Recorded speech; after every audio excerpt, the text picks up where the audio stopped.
I'd like to call this regular Town Commission meeting of February 22nd to order.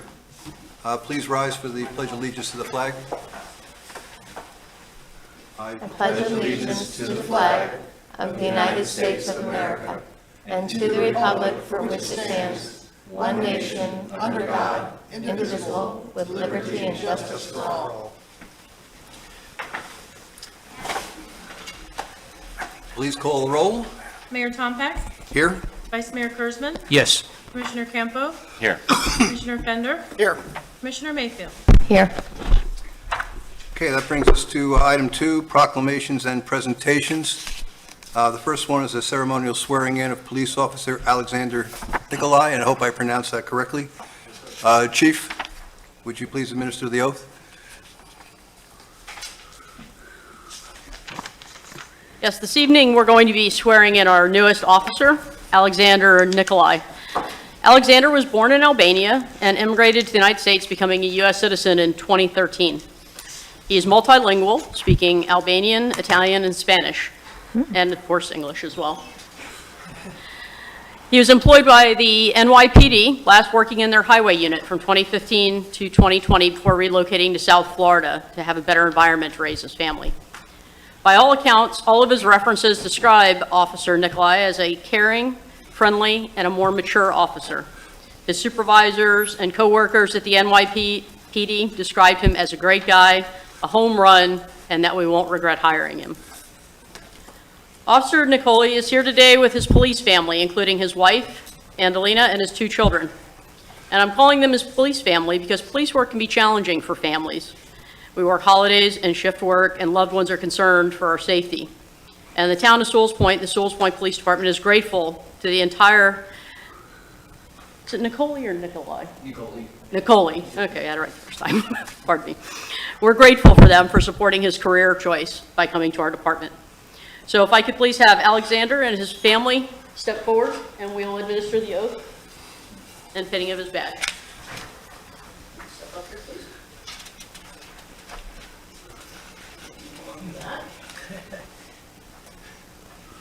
Okay, if you would raise your right hand for me, and you're going to repeat after me. I, Alexander Nikolai, do solemnly swear that I will, do solemnly swear that I will, during my continuance in office, during my continuance in office, to the best of my skill and ability, to the best of my skill and ability, faithfully discharge all duties which may be required of me, faithfully discharge all duties which may be required by me, and that I will in all cases and I will in all cases conform to the ordinances of the town of Sewalls Point conform to the ordinance of the town of Sewalls Point and its police regulations. and its police regulations. I will, without partiality, I will, without partiality, faithfully enforce faithfully enforce the ordinances of the town of Sewalls Point the ordinance of the town of Sewalls Point and all laws, and all laws, and will uphold both the Constitution of the state of Florida and will uphold both the Constitution of the State of Florida and the Constitution of the United States of America. and the Constitution of the United States of America. We will now administer the loyalty oath, which is required by Florida statute. I, your name, I, Alexander Nikolai, a citizen of the state of Florida a citizen of the State of Florida and of the United States of America, and the United States of America, and being employed by and being employed by and an official of the town of Sewalls Point and an official of the town of Sewalls Point and a recipient of public funds and recipient of public funds, as such an employee or officer, as such employee or officer, do solemnly swear do solemnly swear or affirm or affirm that I will support the Constitution of the United States and the state of Florida. that I will uphold the Constitution of the United States and the State of Florida. Congratulations. So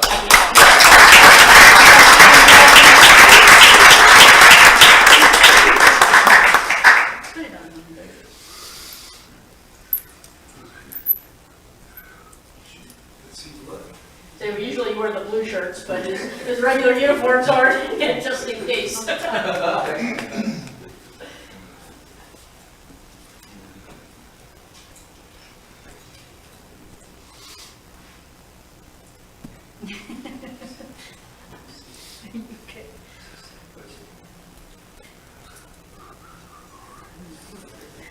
There you go.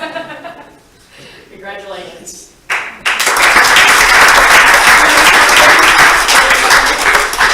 No blood was spilled so far. If you guys want to, sometimes have you guys like stand up so we can get all of us in the photo together. How's that look? Are we in? Ladies, Sergeant Thompson. Good.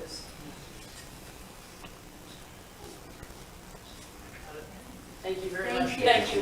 Thank you. Welcome aboard.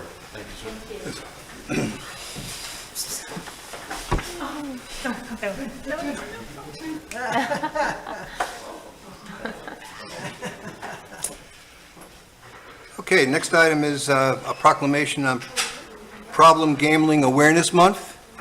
Would the town clerk please read the proclamation?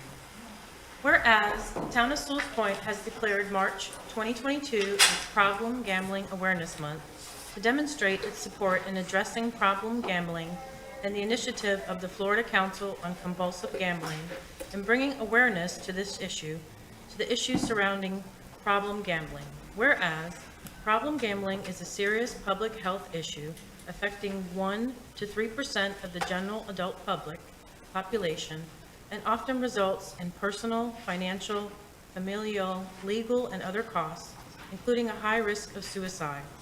And whereas it is estimated that over 200,000 Florida adults of diverse age, race, ethnicity, and socioeconomic status suffer from past year gambling problems, and 700,000 more are at risk of developing such difficulties, constituting 4.7% of the adult population ages 18 and older.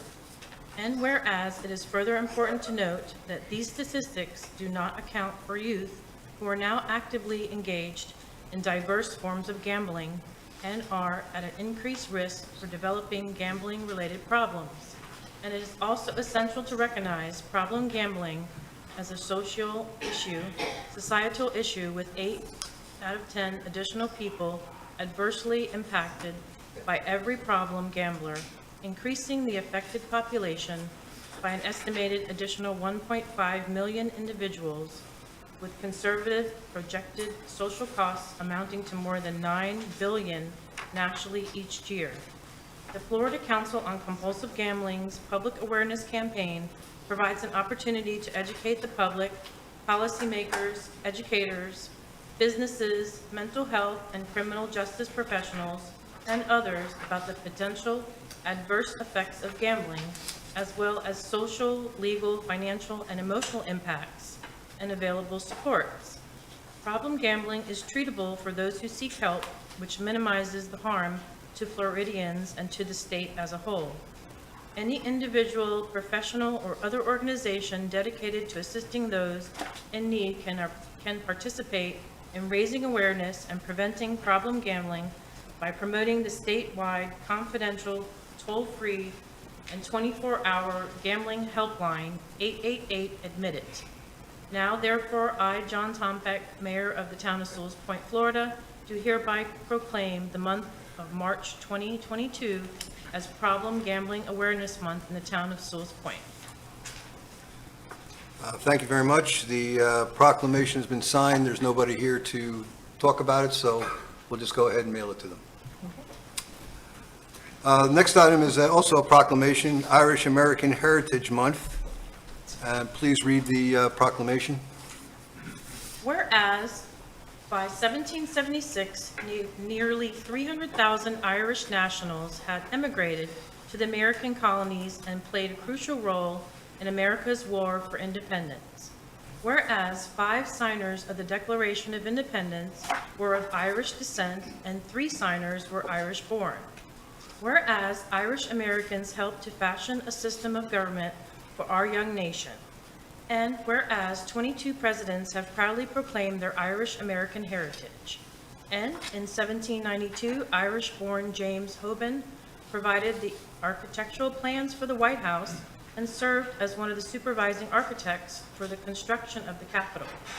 Whereas Irish-born Commodore John Barry was recognized by the United States Congress in September of 2002 as the first flag officer of the United States Navy. And whereas Commodore John Barry fought the last sea battle of the American Revolution off the coast of Florida. In 1813, Captain Oliver Perry, an Irish American, achieved a major naval victory in the Battle of Lake Erie. And in 1942, the five Sullivan brothers made the ultimate sacrifice for democracy and freedom during the naval Battle of Guadalupe, and later had the destroyer USS Sullivan commissioned in their memory. Whereas the first Irish came to Spanish La Florida in the 1500s, first as missionaries and soldiers, and then as planters, traders, businessmen, doctors, and administrators.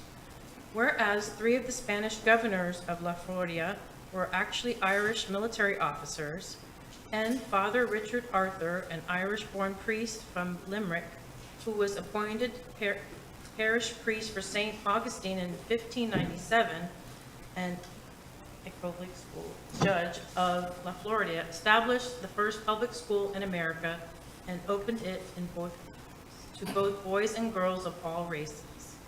Whereas Andrew Jackson, whose family came from the County Antrim, served as Florida's military governor following its acquisition by the United States, and Irish Americans since America's inception have provided and continue to provide leadership and service in this nation's political, business, and religious establishments. Whereas it is fitting and proper to celebrate the rich cultural heritage and many valuable contributions of the Irish Americans. Now therefore, I, John Tompeck, Mayor of the Town of Sewalls Point, Florida, do hereby proclaim the month of March 2022 as Irish American Heritage Month. Thank you, April. You can take the rest of the meeting off. Yes, I'd like to present this proclamation to Ray Lynch. I think we need to cut back on those whereas's next year.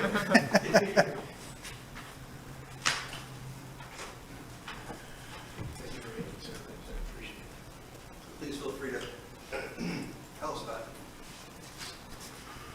My name is Ray Lynch. I am the Florida State President for the Ancient Order of Hibernians. And on behalf of my organization and the Irish community in Florida, I thank everyone who signed this proclamation. And more importantly, I have 2 little ones over here that need to go to Taco Bell, so I will keep it short. Thank you very much. Thank you. Going to Carson's Irish Pub. That would seem to be the right thing. Next presentation is an order presentation, Carr, Riggs, and Ingram, and Christine Nolan will make the presentation. Welcome. Good evening.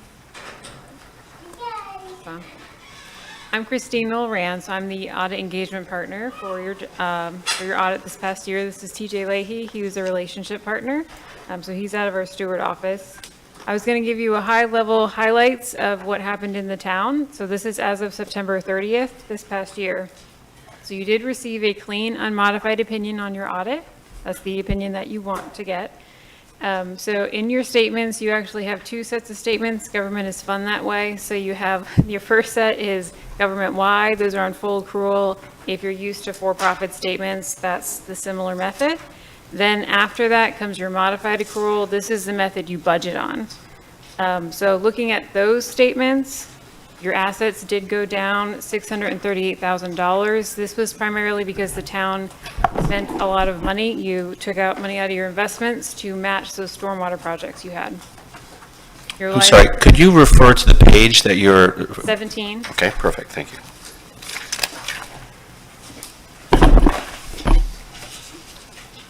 Your liabilities on that page, they increased $664,000, and this was primarily because you received your ARPA grant funds. So you got the cash in. This is an advanced grant, but you haven't spent it yet. So it's sitting in unearned revenue as a liability. That was $557,000.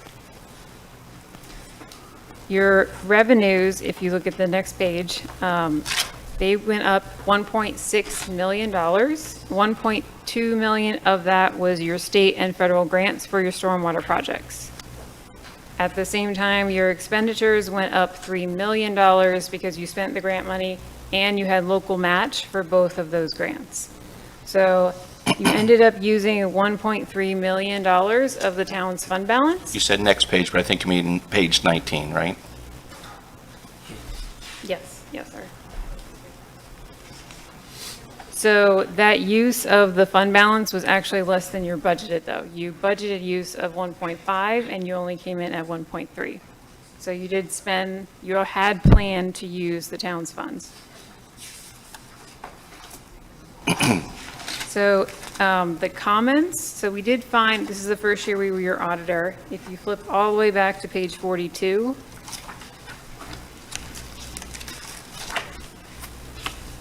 so we have what's called findings or comments in the back. So this page 42, this is related to your financial statements.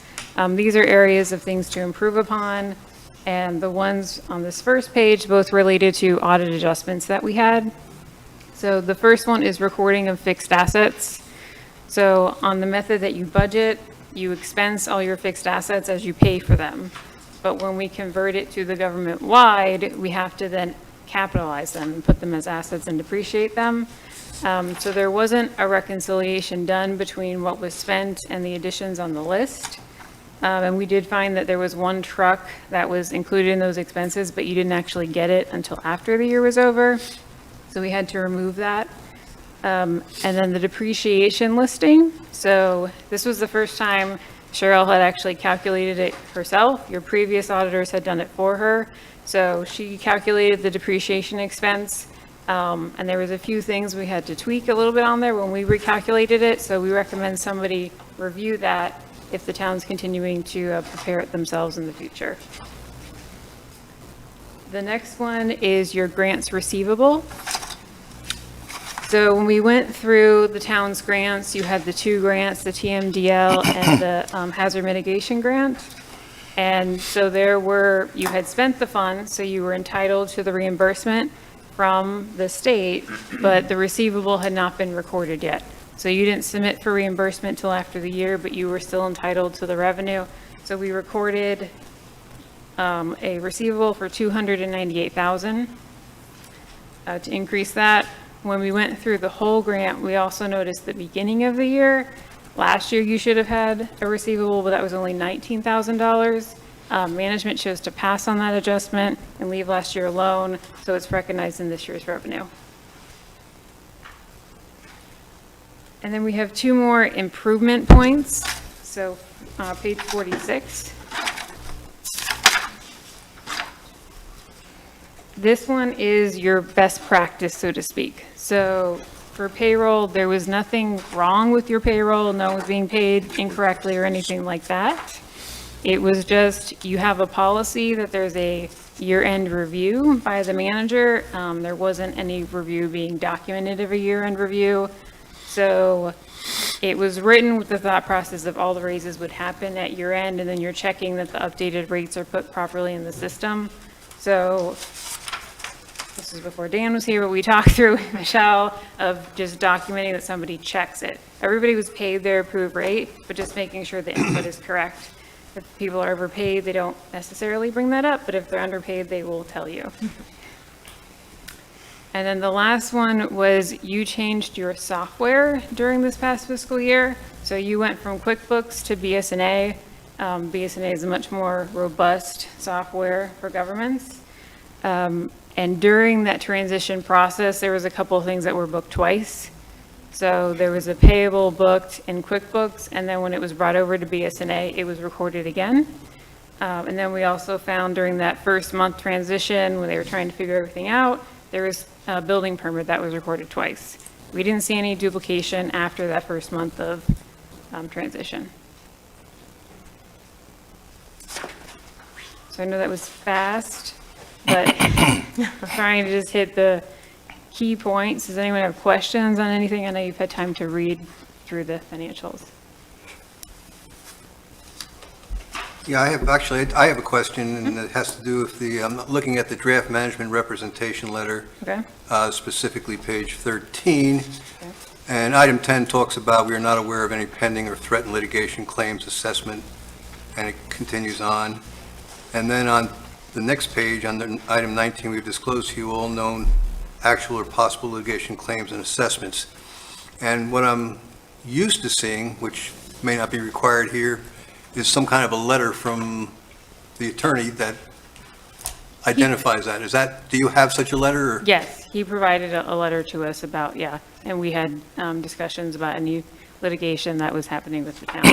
There's nothing, this is more, there was no contingencies, no liabilities at the time that needed to be reported in there. Okay, Yeah. thank you.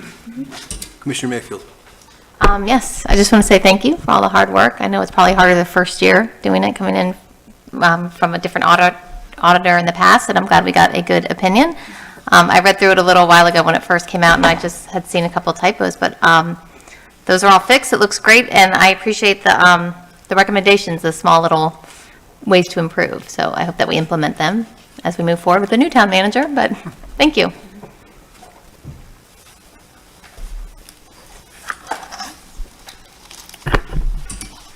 Mr. Hudson. Yes, I just wanted to add a couple of comments in my short tenure here. I've had several occasions to reach out to the auditors, and I've found them very responsive, and I mean, literally within minutes, give me a clear, concise answer to the question. This is at least 3 or 4 times, so thank you. And you guys had a good experience too? Yeah, I mean, our audit experience wasn't with Dan, it was with Michelle and Right. Cheryl, but yeah, they were very forthcoming, got us all the documents we need. We didn't have any disagreements with management. Yeah. Okay, excellent. Well, thank you. Any other questions? I'll just move approval of the acceptance of the audit. Please call the roll. Vice Mayor Kurzman? Yes. Commissioner Campo? Yes. Commissioner Fender? Yes. Commissioner Mayfield? Yes. Mayor Tombeck? Yes. Thanks. Thank you very much. We appreciate the opportunity. Thank you, Thank TJ. you. Okay, the next item, 2E, is town manager search. And Mr. Hudson, can you give us some update on this? Sure. I'm not seeing anyone from, I don't see Mr. Benziger here. Is anyone here representing Mr. Benziger? Okay. That'll make the presentation shorter then. It certainly will. Let me just give you a couple of comments. So there were, Mr. Attorney Torsivia reached out to several of the groups, including, well, I'm not going to read them off to you, but, and then we asked for responses back basically last Friday afternoon was the way it came down. And you had also asked for a rough timeline, which I had included, which if we get started mid-March, then, or if we get started now, we could theoretically be making a selection in mid-June with someone starting in July. And then I'd just like to go to the other,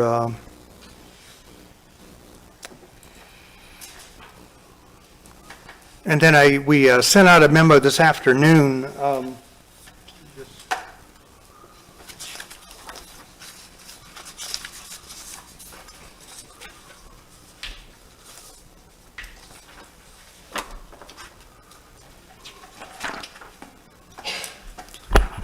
Well, let me just give you a summary verbally.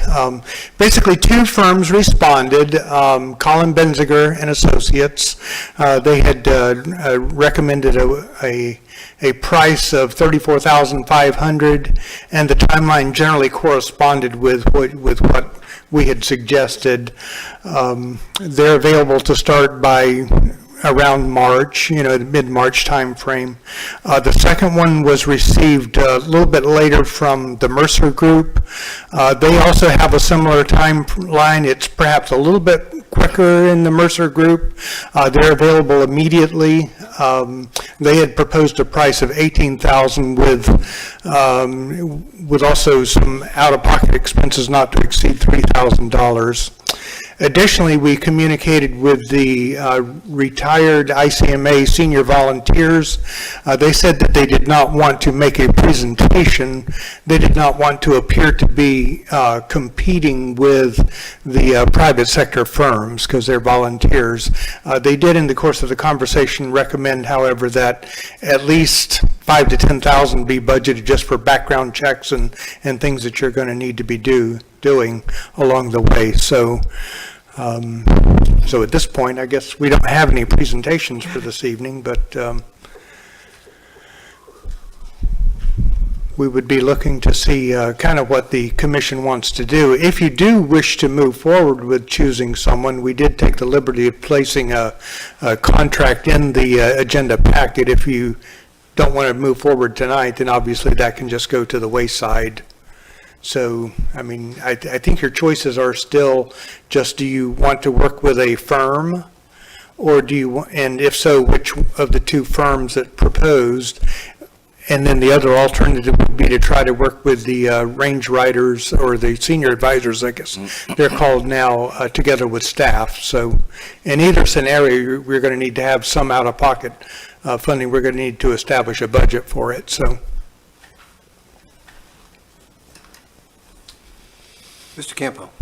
My tendency would be to hire the Mercer Group, but at the same time, I think it would be good for us to have a presentation with them. So I wanted to ask the town manager if you think it would be possible to have a representative for the Mercer Group at our next meeting, with the understanding that if the rest of the commission were leaning in that favor. I know we came up on this pretty quick. We had a holiday. So my tendency would be to ask a representative of the Mercer Group to come and make a presentation and giving them the assurance that, you know, the commission is leaning in that direction. So I think that would be a natural next point, since we don't have anyone presenting tonight. Just like to see someone eyeball to eyeball. This is a process that we're going to be working on closely, and would just like to have some assurances of, you know, our expectations. And you wouldn't want to have Colin Benziger give a presentation at the same time? At half the price? No. Okay. Any other commissioner comments? I mean, I had a chance to look over the Mercer Group today, Mercer Group option, and I thought the proposal was pretty good. I think it had all the same details that the Colin Benzer and Associates had, so I didn't have any problem with the proposal itself. And of course, I agree with Commissioner Campo that $18,000 is better than $34,500. So I wouldn't have a problem with that. Commissioner Mayfield? Yes, I'd be interested in hearing from the Mercer Group also. I'm still holding open the option for the senior advisors, but I also know that our interim town manager, who's doing a fantastic job, has a big learning curve too, and we have projects going on, and I want to make sure that... a lot of projects. Yeah, a lot of projects, a lot to learn. So I really want to do the best combination of continuing our projects effectively and efficiently and getting a great new town manager. So the Mercer Group seems to satisfy that, not being super expensive and still maybe giving us that chance, so. Okay. Seems pretty unanimous. Why don't we just bring the Mercer Group in and let's see what they have to say, and we can make a decision then. I guess you've got your marching orders. Okay, sounds good. We'll be in touch with them and get them here next meeting, so. Did they seem, it said that, sorry, Mayor? Yeah. Go ahead. Okay. The presenter unable to attend due to prior commitments, so they seemed open to coming. This is not like, they weren't like, no, I had occasion to communicate with them to clarify the time frame and, you know, that they were, would be available. They're available to start immediately. Okay. Or even sooner. Even the person who's going to be handling it is only handling one other account right now, so they seem to have a good availability, and they would be, make it a point to be here for the meeting of the 8th, if that's your desire, so. And it sounds like that's what you're asking. Would you like a motion, or you're okay?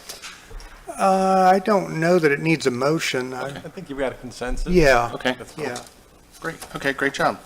thanks. Thank you. Thanks for Next, all your work. next item is a capital projects update, and I see Mr. Joe Capra. Good evening, Joe. Good evening, everyone. First of all, thank you for allowing me to speak about, I'm going to try to keep it to one project tonight. South Sewalls Point Road. Phase 3. Okay, that's the project that's the next one up. About middle between here and the south end of town, and the one that we see closed, quite frankly, the most. So basically, Phase 3 includes the Pineapple Lane subdivision, the Rio Vista subdivision, Homewood subdivision, Via Lucinda, and the Ridgeland subdivision. So you know, that's the area of South Sewalls Point that we were talking about. And we intend to raise the road in that area also. We intend to buy a stormwater treatment area to treat the water. That area currently has 2 outfalls in it, and the one missing is the middle one, which is where we have all the flooding. So we'll have a total of 3 outfalls there. We will have 2 pumps, like we do in Phase 1, which, by the way, will be constructed or be installed tomorrow, pumps that we've been waiting on. But anyways, they'll be putting a stormwater treatment area, they'll be putting stormwater exfiltration pipes, which are underground storage, raising the road. We will have a backup pump for that system also, in case the power goes out during any storm event. So, as you know, at one time, we've been looking at, and we started this design with buying a portion of lots 78 and 80. We were informed by the owner of 80 that he was no longer interested in using part of his land, so we have decided to pursue just buying a portion of Mrs. Riley's lot, which is 78. And the items that I sent forth to you before shows where we plan on putting a stormwater treatment area. It's just basically in the same area. We have moved those stormwater outfall onto her property, and essentially that's the layout that you see there is where we're at today on it. I have spoken to Mrs. Riley. She still seems interested in the project. We need to, and again, negotiate a contract with her, and I've been working with Glenn's office to come up with some of the concerns that they have on it to get that moving. So that's what's happened. That's what we're working on. And of course, as you know, the great news is we just received an award of a DEP Resiliency Florida grant for $3.4 million. So we obviously want to keep that active and alive. And we have had a discussion with their project manager. And obviously, we need to kind of get the grant. As you know, you get a grant approval, but then you have to go and get a contract between yourselves and the DEP, which is normal to all our grants. And so we're in that phase now to get that contract going. I've been listening to they've had various seminars because they've given out a lot of money, this group, the resiliency group, and they've told us, you know, you can move forward with some spending and so forth, but you need to let them know about it. And so they've assigned us a project manager, and we'll be doing that as we move forward with that grant. The one grant that, and one of the things that came up is we want to be able to buy the land with the grant money, as well as do the design and permitting, but also go into the construction phase and do all the construction. So one of the problems we've had in the past with the FEMA grant is they approve you to do the design and permitting, and then they say, okay, once that's approved, you can move to the construction phase. And the construction phase is when they allow you to close on the land, okay? And so that's been our hang-up on this project. We couldn't close on the land because FEMA, which is the HMGP grant, said, well, wait a minute, we're not ready for that yet. So we've been pursuing that grant with FEMA, and we still are pursuing that grant. So what I did for you is provide a summary of the various grants and opportunities we have to fund this project. So the first one is the FEMA grant that we've been pursuing for several years. I will remind you, if you look at the top 2 lines there, they talk about $150,000, $200,000. When we first applied for this grant, we were only putting in an outfall, just the pipe to the river. We were doing nothing more. And if you recall, we spent almost 3 years trying to find somebody that would let us place an outfall on their property. And then we found out that we had people interested in not only providing an outfall, but also providing us a stormwater treatment area like we have in Phase 1. And so we had then asked for enhancement funding. we asked for an increase in that funding. And so we made that request in 2019 for that enhancement funding, and we are hoping that we're going to get about $1.7 million from that grant, okay? Now, currently, the total cost of the project is about $4.4 million. That includes everything, what you've spent already, land, construction, okay? So, a couple things that we also have placed money in there for, because remember, FEMA is a federal grant. So what we have been trying to pursue is a state grant to match the federal grant. Obviously, you're going to have to spend some money, but the idea is you match a federal with a state or local money. Either way, there's three pots of money. So as you know, we are in line for $1 million in the current legislative hearings that are going on now. We won't know we'll get that for sure for probably about 30 days, maybe under 30 days. But essentially, or well, as long as it takes the governor to say yes, I guess he could veto it. But currently, we understand we are in line to get $1 million from the state. So that's good news. So we got two funding sources there, and then of course the third one was the resiliency grant for $3.4 million. So we seem to have some money in play here.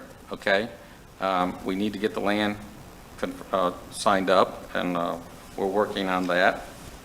And again, everything is moving along, and obviously the best thing we can do is get the land secured. Obviously, at that point, we can hopefully, if we can't get the money from FEMA to pay for the land, we'll be able to use the resiliency money. Or the town could actually pay for some of it with money maybe they get from the appropriation. But I suspect you're not going to see the appropriation money until July. Most likely is when you'd maybe be able to have a use from, or get that money. So there's a couple opportunities you have here to work this different ways. I believe, speaking with Mrs. Riley, she would love us to be working in April is when she's going to Montana, and she would like us to basically be doing this work when she's not in town. So we have been talking to her. Hopefully she's still interested. We obviously got to get the contract in front of her to get that signed up. So that pretty much summarizes where we're at. I'm sure that gives you a lot of questions to ask, so I'll entertain any questions you might have. Vice Mayor Kurzman. Yes, Joe. Number 80, what is the easement that we're allowed to for stormwater if we wanted to between the road and the property? How far on the property can we go to store water, almost like the way we did in Phase 1 over in South Sewalls? How deep into the property can we go if we wanted to store deeper? Because right now, nobody's bought that property as of yet, to the best of my knowledge. About 80? Number 80, can we go like 15, 20 feet into the property? Well, if they'd allow us to, that would be fine. Don't we have a right to, can we put pipes in, just like we did in the other areas, if it's one, put in a bunch of pipes? Yeah. Isn't there a brand-new house that was just built on Lot 80? Yes. Yes, that's correct, and he's now landscaped the line between the two properties where we were going to put that pipe. To let you know, I did reach out to him after we found out that we received the resiliency grant and said, it looks like we may be able to close on the land sooner because we just received this grant. I have not received any correspondence back from him, and I reached out about 2 or 3 times. So I don't think he's interested in us going on his property at this point. Now, I'll be happy to work another angle with it, but I haven't received any correspondence back from him. Isn't it an easement for us, or like? No, we never signed, what we were doing is we were closing on land and easements. So part of this we were going to acquire by ownership, and then part of it we were going to get an easement from. But we've never closed on any of it because we can't get reimbursement for it until we know we had the grant. And the Can grant we was paid. still put pipes, just like we put pipes all along Sewalls Point Road and all those properties without any problem in the side roads, like a Margarita and Mandalay? Well, we are still going to put pipes in the road right away, yes, but we can't put it on his property because we don't have an easement on his property. No. That's the difference. We could put it in the road right away, and we will be putting pipes with storage and exfiltration pipe in the road rights of way. That's true, we will be doing that. I think the question you're asking was, what's the right-of-way? Yes. How much? How many feet into how many his feet is the property is the right-of-way? right-of-way? There's only about 10 feet there. Because you got the road, and then you've got the grass area, and then his property starts. So it's about 10 feet. It's not very much area, that's what I'm trying to say. Mr. But Mayfield? we are going to put exfiltration pipe in those areas, yes, we are. But we just aren't putting any into his land. Understood. Hi, Joe. Would you please walk through the numbers from item 1, the FEMA FDE MHMGP? I know that's the federal money. I get confused. So the first line is In- original request. When we first asked to get HMGP Right. funding, we said we would only put an Yeah. outfall in. And I remember that. And then, but when we get down to like design enhancement request and the 2019 request, total cost, is that the, you have total cost under what appears to be like grants, federal grant section, but that's the total cost for phase 3, correct? Yeah, so let me go backward. I'll start from the bottom one.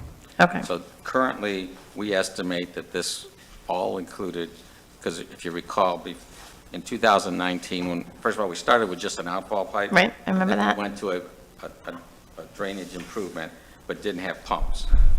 And so then we had a Right. cost at that point, and now we have a cost that includes pumps, generators, Right. everything. And so now we're up to $4.4 million.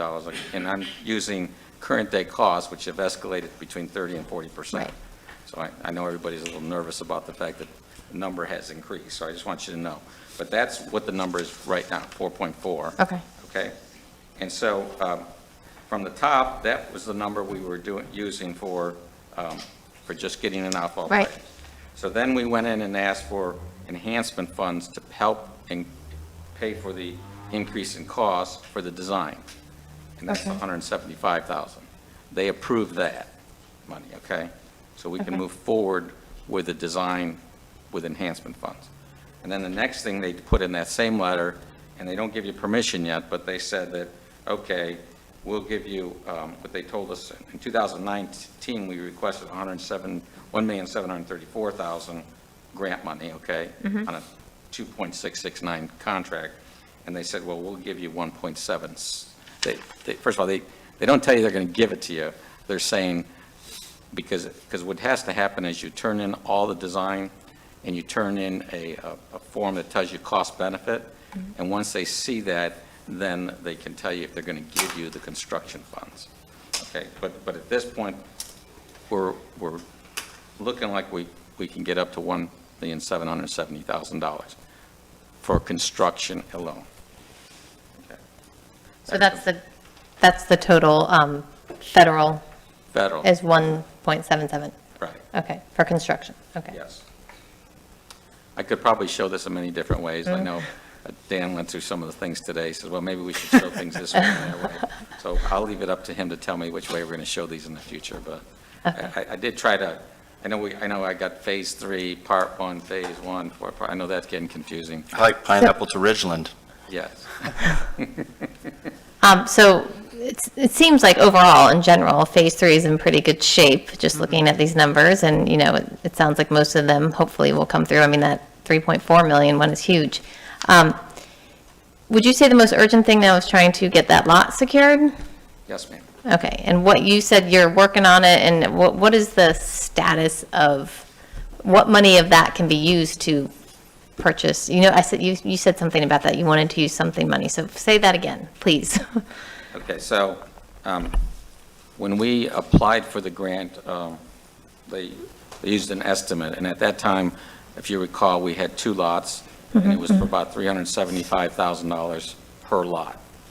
So Mrs. Riley was $375, and LeMaster's lot was $375, so that's about $750. So I put $750,000 for land cost into the estimate. And so I don't know what Mrs. Riley is going to ask for this lot. Obviously, she's informed me that her price to sell it's probably gone up, because she's been looking to sell her house possibly. So anyways, the point I'm trying to make, we definitely are going to be spending at least $375,000. And so I did want you to know I was planning on using Mr. Lemaster's lot for drainage and so forth, so I will have some costs relative to stormwater exfiltration pipe, more of those pipes that David brought up in the road right away. We'll be having more of those. So it's not like I can just not have that lot there. I'm going to have to increase the amount of exfiltration pipe. So as you know, we have a treatment train, and we have to store water. We store it in exfiltration pipe, we store it in a stormwater treatment area, we provide treatment in baffle boxes. So we have to make up that loss of that land in a treatment area. Right. Fortunately, we have land across the street that we have a stormwater retention area. One of the things we could do is enhance that with a stormwater treatment layout, which is partially be in water. Not all of it, maybe a piece of it, and we get good nutrient load reduction when we provide an area that has water in it with plants that absorb the nutrients. So we could do some of that in that lot, or we could just do more exfiltration pipe, or we can do a combination thereof. Okay. Yes, I remember you saying and understanding that land is very important to treat the water. What about I know you mentioned this, purchasing it ahead of, purchasing it now with other money as opposed to waiting?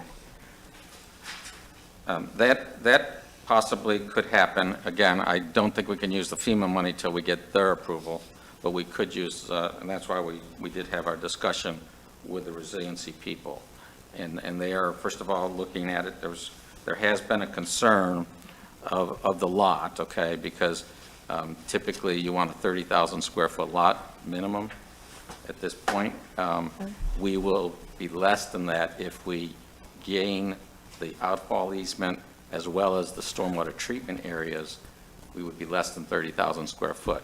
So our concern was we'd have a non-conforming lot for the landowner. So that's why Glenn's group is working on it.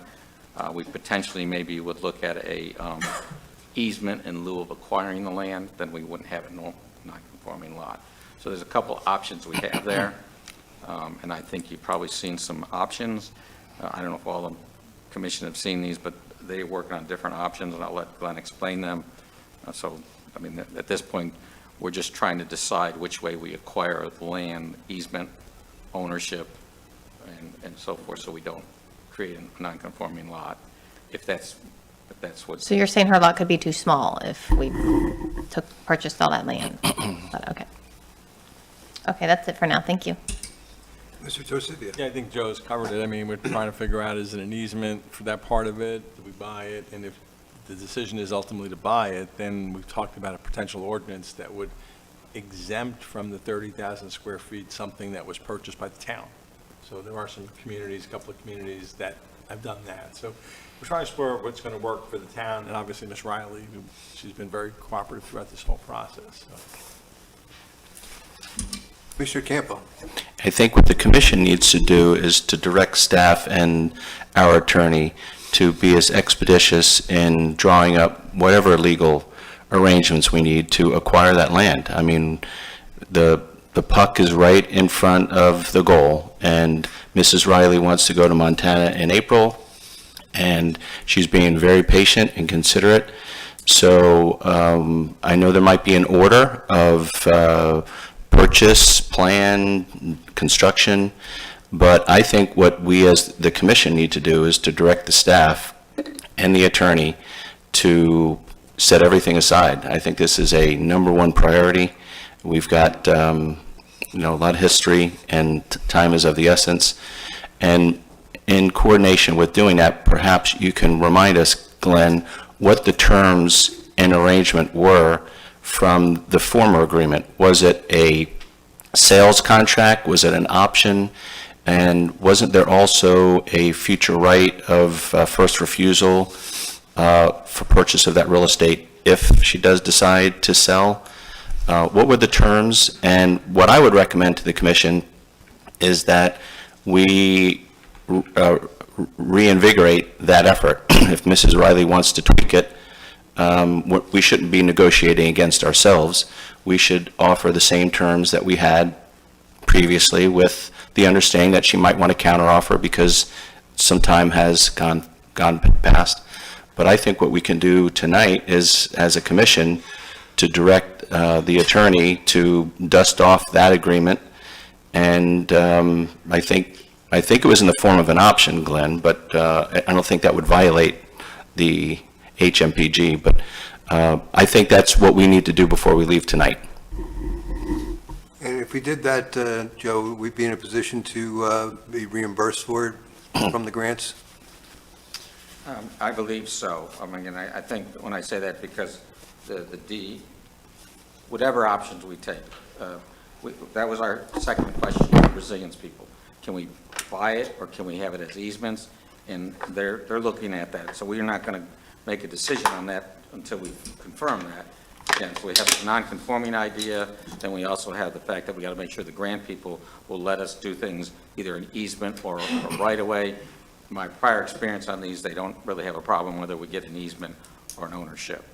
So I don't think we're going to have a problem with that, but we are confirming that with the resiliency grant. I don't think we're going to, again, FEMA has not been very, very reliable in telling us quickly that we can go and buy land. So I think the resiliency option seems to be the better one to utilize. And again, it seems like you may, once we get that confirmation, Glenn gets them sorted out between the nonconformity, whatever, that's sorted out, then I think it looks like you have money available that you can acquire the land and get reimbursed for it at a later date from the resiliency grant. Commissioner Fender. Yeah, I was just going to reiterate that time is of the essence, and the urgency is important on this, because things being as they are, this deal could evaporate tomorrow. So I'd like to see this happen quickly. Commissioner Mayfield? Yes, I concur with Commissioner Campo and Fender that it's a very high priority.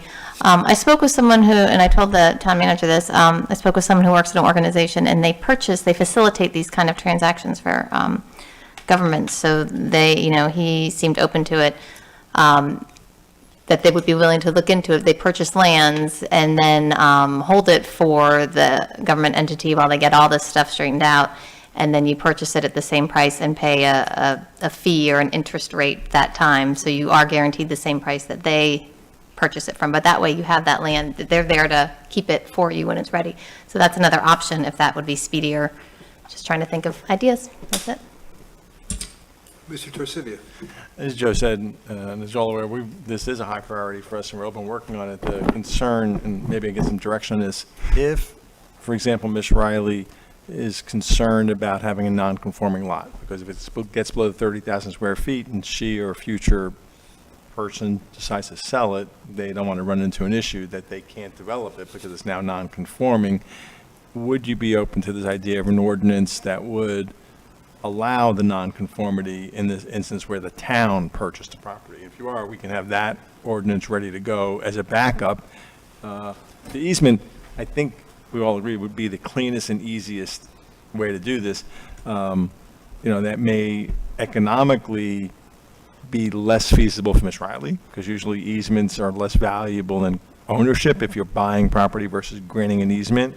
But those are the moving pieces. I think Joe's done a great job of telling you these moving pieces. Plus, we have FEMA and want to make sure we do something that the grant's not going to object to. So if you're okay with that ordinance concept, and only those limited circumstances where the town acquires property to create the nonconformity, it would be waived for the future. That's another tool kind of in our toolkit, if you're okay with that. And I think the consensus would probably be we are okay with that. That's what we've been talking about. Okay. Commissioner Mayfield?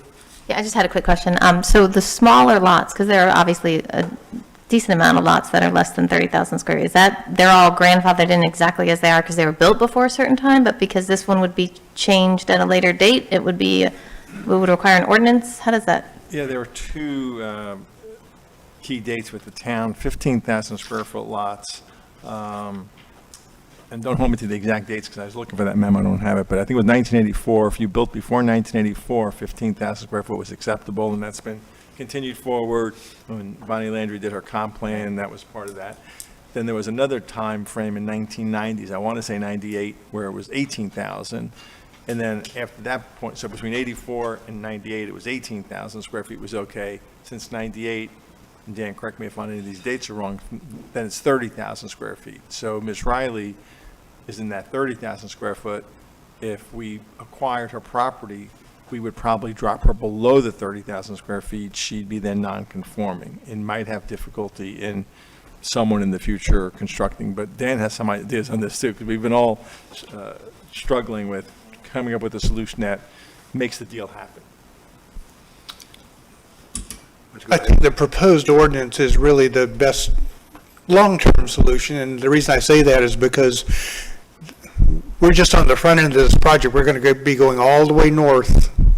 We're going to be facing the same problem all the way up the coast on the east side of the town. So it'll probably come into play in future transactions. So I think it would be certainly the best way to go to solve the non-conforming issue. So,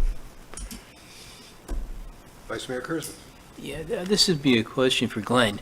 Is it possible to get what they call, I guess, development rights, or work something out with Mrs. Riley where we would own the lot, but she would have the right to live in there as long as she wants, as long as she's alive? Yeah, that was a conversation that I think a year, because I have that letter of intent that we did with her from December 30th of 2020, and I do remember speaking with Ms. Riley back then, and we talked a little bit about that life estate concept where she gets to live in the house, and then, after she's not alive any longer, then the town would own the entire piece of property, not just, but I think that was very expensive, than buying the whole piece of property, and I don't think the grant would pay for that because that's not necessary. Joe, am I correct on that? So that was the issue that we talked through over a year ago with her, was that concern. But that was a great idea. We talked about that with her, but the grant wouldn't pay for the entire piece of property. No, we don't need the entire piece. Yeah, but what would happen if you could buy the entire piece of property, let's say for $1.2 million, she lives the rest of her life out?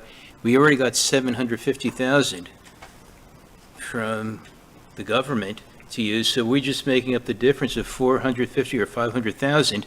She gets a nice chunk of change for as long as she's alive. She gets to live the rest of her days on that property. No problems there. She doesn't have to worry about property taxes. I don't think we have a problem with that. It's a question of, if that's the case, would the town be willing to spend that money out of the town's, the difference between what the grant would pay for, and I'm not sure what the grant would pay for, maybe $400,000 or so. Well, like I said, everything has gone up, so it makes it very difficult to answer your question. But you're right. I mean, we could use more of the land for stormwater.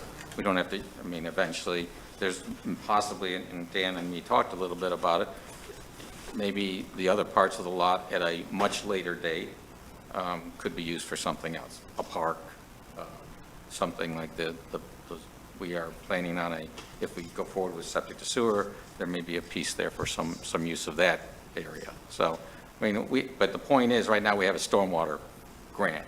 And so the point is we probably could spend up to $750,000, and work that angle, of course. I think that's possible. So that means, I don't know what the house and the land cost is being proposed at, but I've heard 1.2, I've heard 1.4, I don't know what it is. We'd have to do another appraisal, of course, probably to figure that out, but that could be done rather quickly. Commissioner Campo. And when I've discussed this with you before, you've said that between the pipe storage and across the street and with the approximately 0.3 acres in her front yard, that's going to be enough storage for the nutrient loads, and we would qualify for this. So rather than, I think it's a great outside-the-box way of thinking, but rather than starting with a whole fresh scenario with a ready, willing, and able buyer, we could stick to what we had before, which I still want to get those details from you, Glenn, and proceed, because we've got what we need in order to get that grant money, and we might have a future purpose down the road, but we can get this all done, make everyone happy. So what was the appraisal? I think it was like 375, and then we grossed it up to 400 or something? Well, the letter of intent, and I can circulate that to all of you tomorrow if you'd like. It says that we would have a purchase price of $375,000, 10% would be down, the balance when the grant happened. inspection periods, closing, brokerage fees, all those things were covered, but this was not a binding agreement. This only was, it was always contingent on us receiving the grant. So now that the grant has finally come in, it's basically an agreement to agree. You know, it's just like Mr. Lemaster was able to say, I'm no longer interested. Right. We weren't able to say, no, you're bound by this, you've got to sell. But it did talk about 375,000. And that was for about .3 acres, and did it include the right-of-way for the outfall?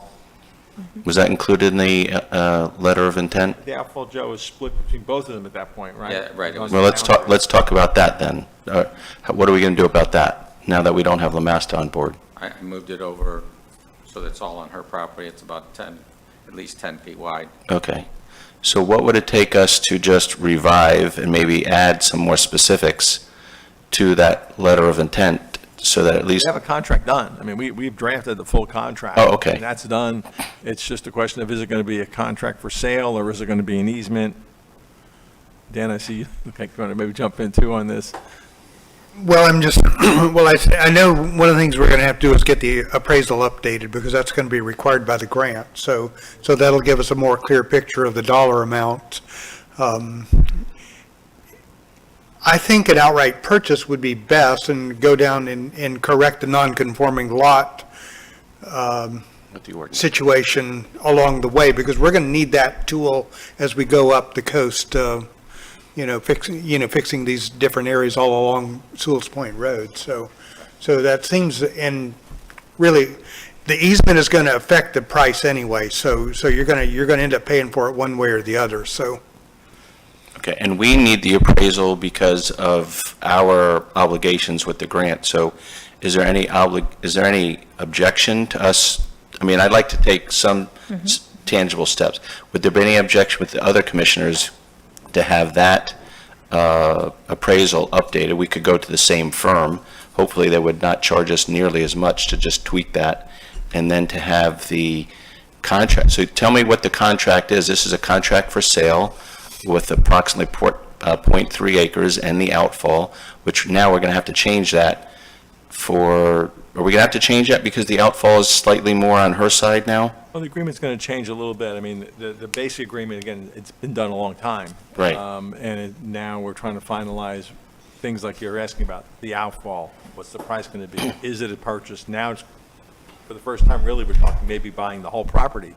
Up until tonight, it's been roughly 3/10 of an acre, and then the outfall that she shared with Mr. Lemaster. So if we're now talking about the whole property, it sounds like you're giving direction to get an appraisal on both the entire property as well as just the 0.3, and see where those two numbers come in, and then come back to the town and say, okay, let's make believe the difference is $700,000 out of the town's pocket to buy. That's not the business decision from the town. Commissioner Fender. Do we really have to raise all this dust? I mean, if we have an agreement in principle, can't we see how far we get with that and see if you can't just close and move on? I think, Joe, that's where we've been working on the 3.3. We really haven't talked about buying the whole property. It's been the I'd rather not 0.3, go whether back it's an easement. Do all this work. Right. It seems to me in the interest of time, that's the way we should do it. Commissioner Mayfield? Yes, I was just going to concur that I would like to take some sort of action. I've been thinking about this a lot lately, that we need to get this done, and we really need to move this project forward. And I mean, the idea of the whole lot is enticing, but I do not want that to be a problem. And since we don't need it, I think we just need to, unless it comes falling into our laps, I think we should just keep going forward with our original plan. And I like the purchase option. That sounded like a good idea, what you said, versus the easement. I'm not an expert in those things. I'm not the lawyer, but it seems like purchasing seems more solid. Hey, Glenn, didn't we have a first right of refusal upon the sale in the future?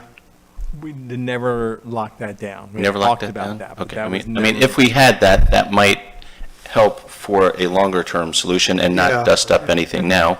And if they were not, I think we might get some interest in that. Right, okay. Yeah. At that point, I think neither Ms. Riley or Mr. Lemaster were interested in that.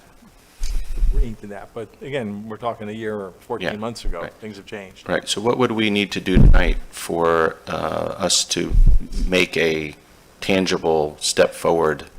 I share Commissioner Mayfield's enthusiasm.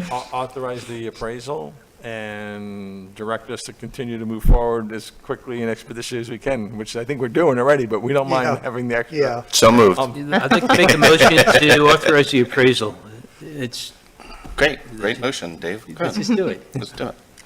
So go ahead. Has it been, I'll second. Let's call the roll. Commissioner Campo? Aye. Commissioner Fender? Aye. Commissioner Mayfield? Yes. Mayor Tompak? Yes. Vice Mayor Kurzman? Yes. Now, do we wish to expand it beyond just the appraisal? What would be the next step as far as dusting off the contract and approaching the lot owner and/or her representative?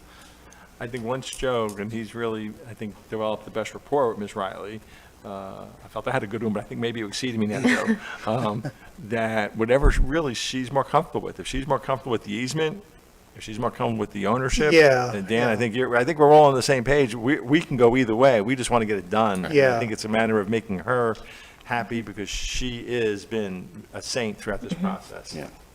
Yeah, I like that comment, if you don't mind me jumping in, because whatever she is interested in, let's follow that path. Yeah. That's a good strategy. A week from today is March, and she wants to go back in Montana, so, let's get her done. Yep. So, Joe, you'll go ahead and contact her and, Yes. okay. Great job. Very Good good. teamwork. I have couple other quick questions. The way I understand this is that the state appropriations, the $1 million, that could be used as the match for the $3.4 million grant? We were told the other day that the 3.4 is actually coming out of federal, I thought they told us the other day. And we told them that we were also pursuing the state appropriation, and they were going to get back with us, but they seem to think we could probably match that. Okay, thank you very much. Great job, Joe. Yeah, thank you. You're Moses, bring us to the promised land. Okay, next item is, You can. next item is public comment. Do we have any slips? No, sir. No public comments, okay. And now, after an hour and 5 minutes, we're going to decide on the agenda. Any additions, changes, or deletions to the agenda? Move the agenda be approved as written. I was going to say, we could remove the contract for executive recruitment services, since we weren't going to decide that tonight, since we're hearing from Mercer. I keep wanting to move the screen. So I would move approval removing that item. Okay, I'll Second second. with that change. I'll second, okay. Please call the roll. Commissioner Fender? Aye. Commissioner Mayfield? Yes. Mayor Tompak? Yes. Vice Mayor Kurzman? Yes. Commissioner Campo? Aye. Okay, so that removes 9A from the agenda, and we're up to the consent agenda. Are there any questions or comments, or do we have a motion to approve the consent agenda? I'll So- make a motion to move. So moved. Is there a second? Second. Please call the roll. Commissioner Mayfield? Yes. Vice Mayor Kurzman? Yes. Mayor Tompak? Yes. Commissioner Campo? Aye. Commissioner Fender? Sure. Okay, let's see, that brings us to item 11A, street sweeping contract. Mr. Hudson, would you introduce the item, please?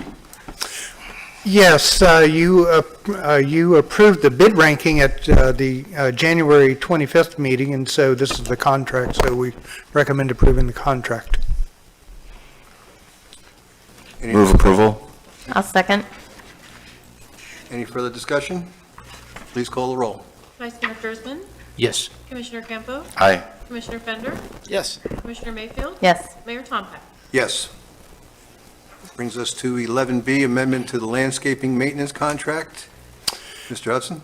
Yes, the town is contracted with Dennis M. Serafini's lawn care since 2014. It was rebid in December of 2020.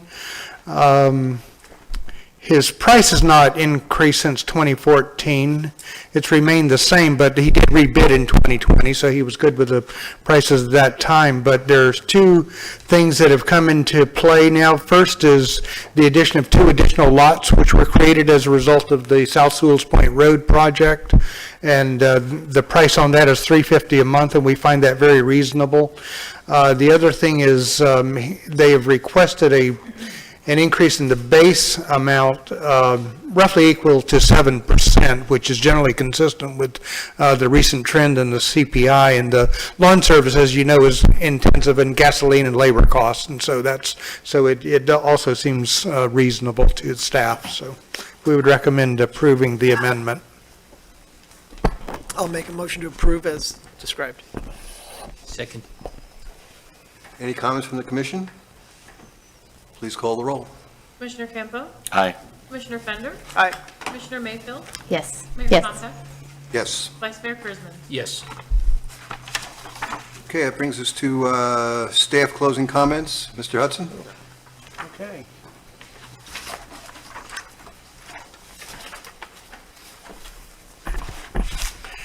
I think you're aware, I wanted to mention Racy Ridge LLC to the commission. I think you're aware that the property owner held an informational meeting this past week to talk about development plans on the property. It's a almost 8-acre undeveloped parcel in the north end of town. No documents have been submitted to the town at this time, and so we're not really in a position to act on anything. What was described in the informational meeting was a primary residence with 3 guest residences and other possible accessory structures, like a garage and a maintenance facility, something like that. And the intent of the owner is to seek approval through the special exception process, which is within your code and within your right.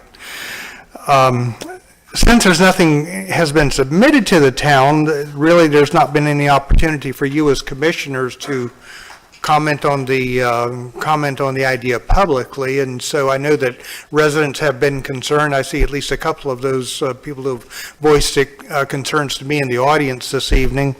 But unfortunately, you don't have anything in front of you, so you can't really. There's nothing to talk about. So I call it to your attention. Basically, it seemed like you have 2 options at this time. One is to either wait for the owner to submit plans, for which there's no particular, I mean, it's their property, their timeline.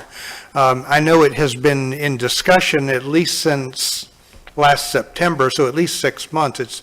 There's been, talk among the neighbors, and they reached out directly to the neighbors, and so we don't know what their timeline is. It could be 6 days, 6 months, 6 years. I mean, we just don't know. The other option would be to invite them to give to the town commission to give a similar informational presentation, which would give you the opportunity to give feedback directly to the residents and the owner about your thoughts on what they're proposing. So that would be my question. Do you want to just sit and wait, or do we want to invite them politely to speak to us?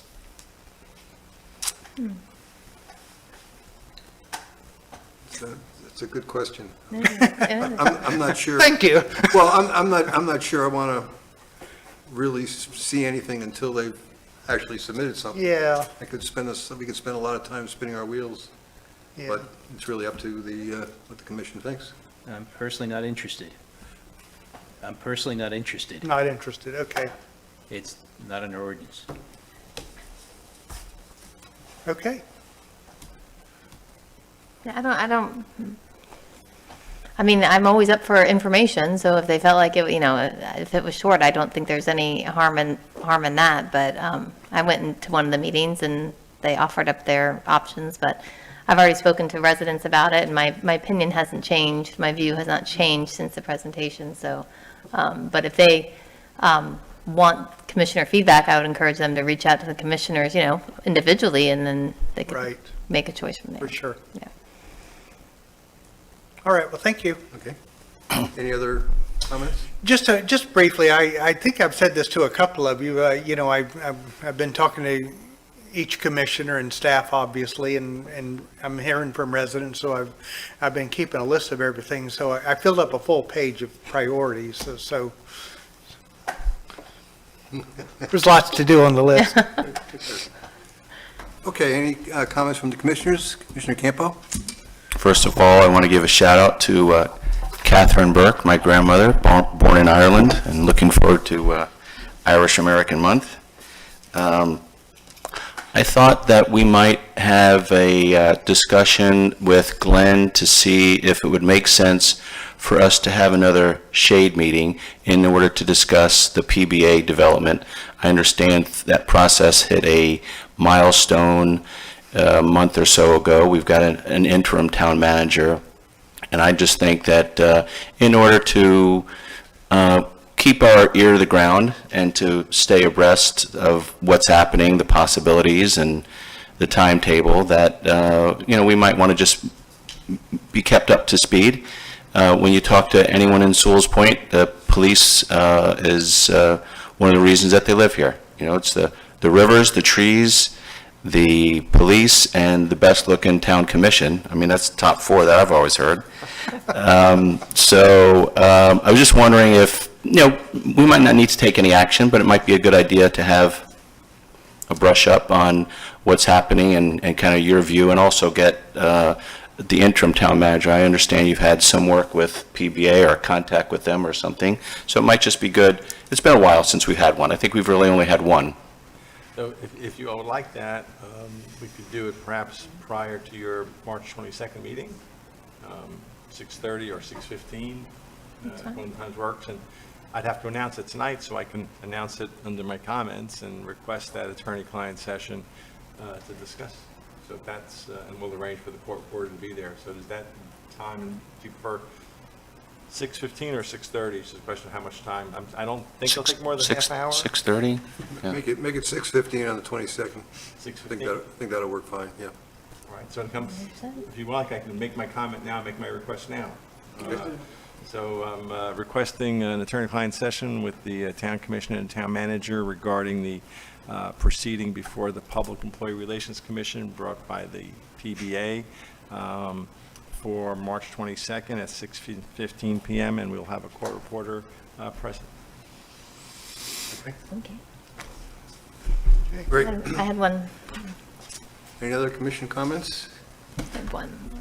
Sorry, Commissioner Mayfield? I think, and Commissioner Fender, I don't believe you're directly involved with it, but isn't the marathon coming through, not this weekend, but the next one? Yes. It's coming through Sewalls Point, right? Absolutely. It's a heads up to everyone to pay attention and support those runners. Yeah. Support your local runner. My daughter's doing a relay in it, so. Nice. Okay, I've got just two very quick items. Coffee with the mayor and meeting with the interim town manager is scheduled for Friday at 10 o'clock, right? 10 o'clock here in the commission chambers. And I sent out an invitation to the governor for the Phase 1 ribbon cutting yesterday. I'm going to follow up with another memo, and we're going to try to schedule it for either late March or early April. Obviously, if he can come, we'll certainly adjust the date to suit his calendar. Commissioner Fender? You can cancel that. Okay. Any other commission comments? Do I hear a motion to adjourn? Motion made. Second? Second. We're adjourned. Thank you. Thank you.